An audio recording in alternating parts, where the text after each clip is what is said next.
السلام عليكم، مرحبا بكم الاخوان. فيديو جديد. في هذه الحلقه ماشي غير غادي نحكي لكم اشنو وقع في غزه، بل غادي نفسر معكم خطوه بخطوه في وحده من اعقد واقصى الصراعات اللي كيشهدها العالم دابا. منين بدات هذه الحرب هذه؟ واش كانت مفاجاه؟ واش فعلا اسرائيل كتقاتل حماس ولا كاين شي هدف خفي؟ كيفاش ولات غزه اليوم بلا ضو بلا ماء وبلا خبز وبلا دواء؟ وشكون اللي كيتفاوض وشكون اللي ساكت؟ واش فعلا كاين شي امل باش توقف هذه الحرب هذه؟ في هذا الفيديو غادي نحاولوا نفهموا الصوره كامله بكلمات بسيطه وبنظره صافيه، باش ما نبقاوش نسمعوا غير العناوين بلا ما نفهموا العمق. خليك معايا ودير لايك للفيديو وخلينا نبداو.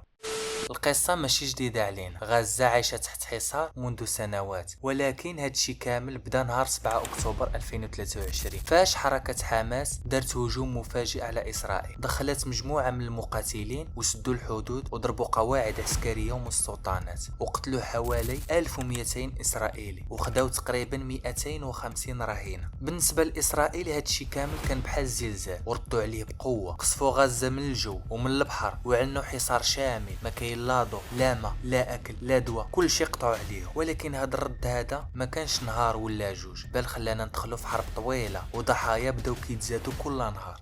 كيفاش تطورت هذه الحرب هذه؟ من اكتوبر حتى لدابا الحرب ما حبساتش، بالعكس ولات اعنف.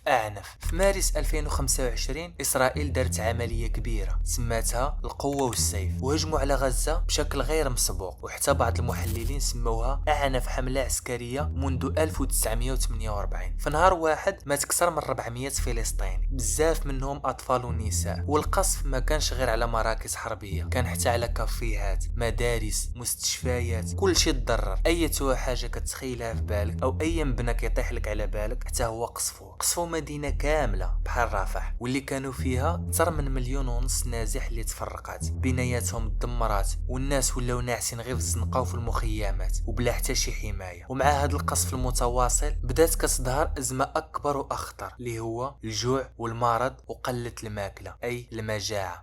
الكارثة الإنسانية في غزة.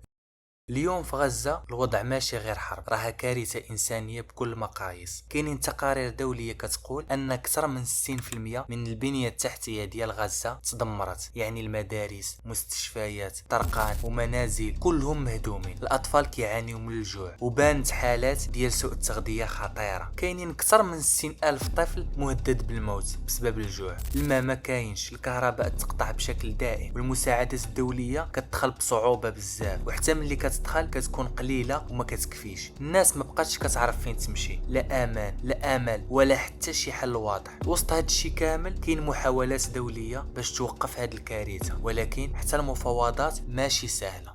الكواليس والمفاوضات. حاليا كاين مفاوضات كيقودوها دول بحال قطر ومصر وامريكا باش يديروا هدنه ديال السينيو. الشرط ديال حماس واضح، خاص اسرائيل تخرج من غزه باش نطلقوا الرهائن. يعني حماس كتشرط باش ان اسرائيل اول حاجه تخرج من غزه بحال هما يطلقوا لها الرهائن ديالها، ولكن اسرائيل كترفض باش انها تخرج من غزه، وباغيه تبقى حتى تصفي الحماس اللي بقى منها كامل، اي انها تمسحها على وجه غزه مره واحده. وزيد عليها وزير الدفاع الإسرائيلي قال خاصنا نديروا مدينة إنسانية في رفح باش نحطوا فيها الفلسطينيين. ولكن بزاف ديال الناس شافوا الخطة ديال التهجير القسري، أي أنهم يخرجوا الناس من ديورهم بزز منهم أو لا بلا خاطرهم. حتى في إسرائيل جنود الاحتياط بداو كيرفضوا هذه الخطة هذه، وقالوا ما يمكنش نسكتوا على شي حاجة بحال هذه، راه هذه ماشي حرب عادلة. دابا غزة كتعيش أخطر أيام المجاعة، الناس ما بقاوش كيلقاو حتى الخبز ما ياكلوا وحتى الماء ما يشربوا، والقصف مازال مستمر. المفاوضات كتحاول تلقى شي حل، ولكن الوضع باقي غامض. كل نهار كيجينا بسؤال واحد، فين غاديين بهادشي؟ وشنو الذنب ديال المدنيين اي المواطنين المساكين في غزه؟ خوتي هكا كنكون ساليت الفيديو ديالنا. ما تنساوش تضغطوا على اللايك وتشتركوا في القناه باش يوصلكم كل جديد. ما تنساوش تكتبوا لي في الكومونتيرات اي حاجه ما فهمتوهاش نفهمها لكم بطريقتي الخاصه.